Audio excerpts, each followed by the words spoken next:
Hi Lions, welcome to your second November Den meeting. My name is Charlie and I'm going to be your Den leader for today. Let's get started like always with our Pledge of Allegiance, our Scout Oath, and our Scout Law. We're going to start with the Pledge of Allegiance. First, we're going to do the Cub Scout salute. Take 2 fingers and take it to your eyebrow. If you aren't in uniform, you can take your right hand, and put it over your heart. Since both Ben and I are in uniform, we're going to do the Cub Scout salute. Repeat after me. I pledge allegiance. I pledge allegiance To the flag. to the flag Of the United States of America. of the United States of America And to the republic. and to the republic For which it stands. for which it stands, One nation under God. one nation under God, Indivisible. indivisible, With liberty and justice for all. with liberty and justice for all. Great job. You can take that salute down. Next, we're going to do our Scout Oath and our Scout Law. But first, we're going to need to do our Scout sign. Take 2 fingers and put it all the way up. We're going to do our Scout Oath first. Repeat after me. On my honor, On my honor, I will do my best I will do my best to do my duty to do my duty to God and my country to God and my country and to obey the Scout Law, and to obey the Scout Law, to help other people at all times, to help other people at all times, to keep myself physically strong, to keep myself physically strong, mentally awake, mentally awake, and morally straight. and morally straight. Great job. Now we're going to do our Scout Law. Keep those arms up. A Scout is A Scout is trustworthy, trustworthy, loyal, loyal, helpful, helpful, friendly, friendly, courteous, courteous, kind, kind, obedient, obedient, cheerful, cheerful, thrifty, thrifty, brave, brave, clean, clean, and reverent. and reverent. Great job, Scouts. Put those arms down. Hi Lions, we're here today to talk to you about safety and emergencies. I have my fellow Den leader Ben here to talk to us about those topics. Now, Ben, what is an emergency? So an emergency is something where there's maybe a situation or a problem that we might not be able to solve ourselves and might need additional help with. What are some examples of emergencies that we might come across in everyday life? So we may come across, maybe we are playing on the playground and we fall and get hurt, and maybe it's something more than just a Band-Aid, and we might need somebody like a paramedic. Or if we're in a building and maybe it starts on fire, or the fire alarm goes off, and we might need somebody to come, like the firefighters, and maybe put out the fire. So what can we do to be better prepared for an emergency? So the first thing I would think is, first off, we always want to tell an adult if there's an emergency, and then they can help us decide if we maybe need to call 911 or if it's something we can handle ourselves.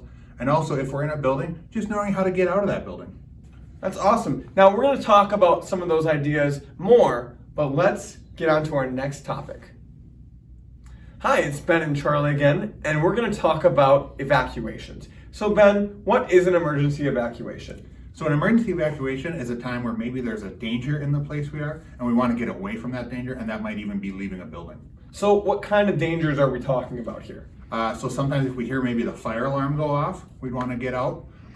Maybe if we also start to smell like a gas leak, Okay. we want to get out because if something were to spark, it could explode and that could hurt us. So anytime the building we're in is not safe. Absolutely. Okay, so what would we do in the case of an evacuation? Would we make a plan, or how would we go about that? Yeah, so for me personally, any building I go into, I like to identify a way to get out of the building, and I usually identify multiple ways, but at a minimum, at least 2 ways to get out of a building. So why is that important? Why is it important to have 2 ways? So if, let's say, there's a door and there's a window in the place I'm at, maybe the door is blocked for some reason and I can't get out of the door, I need to have a second option to be able to get out of the building I'm in.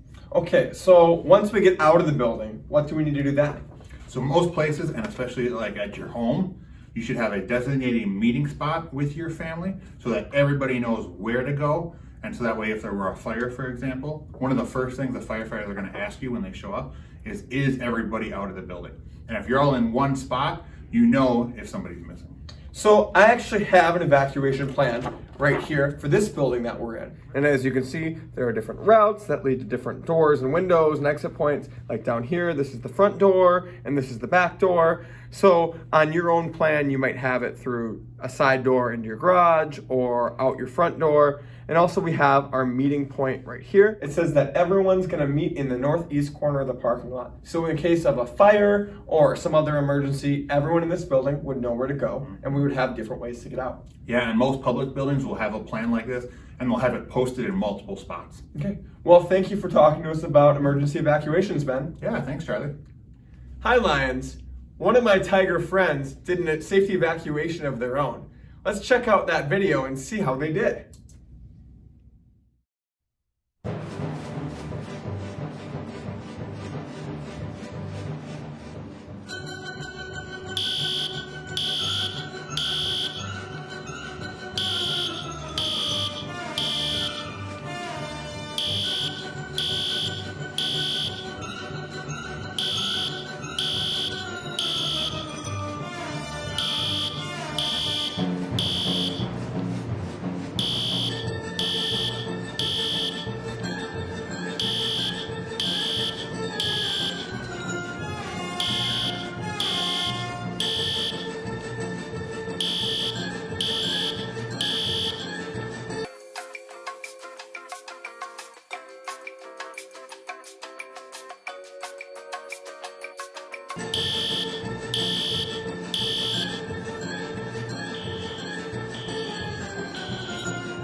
Okay, Lions, I'm here with my fellow den leader, Ben. Hello. So Ben, we just saw our tiger friend do an escape route through our building.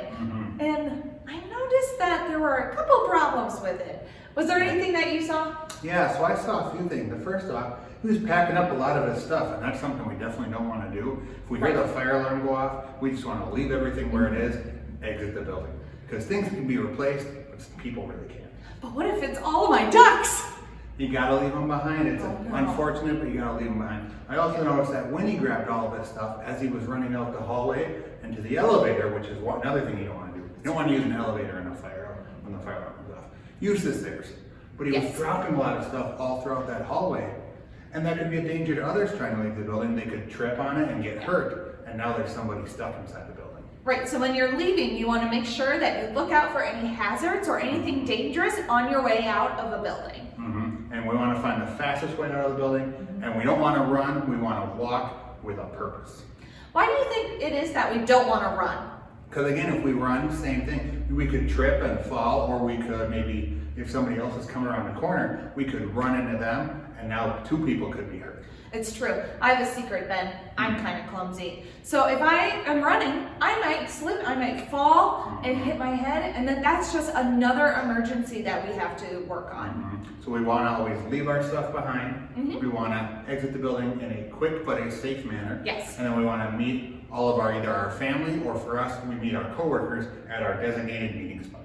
Right. Did our tiger know the designated meeting spot?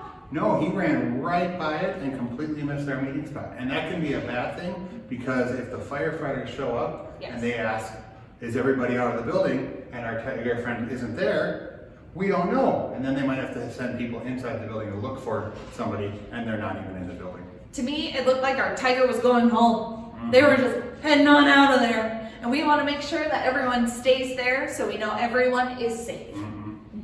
Let's try it again and see if our tiger does it right this time.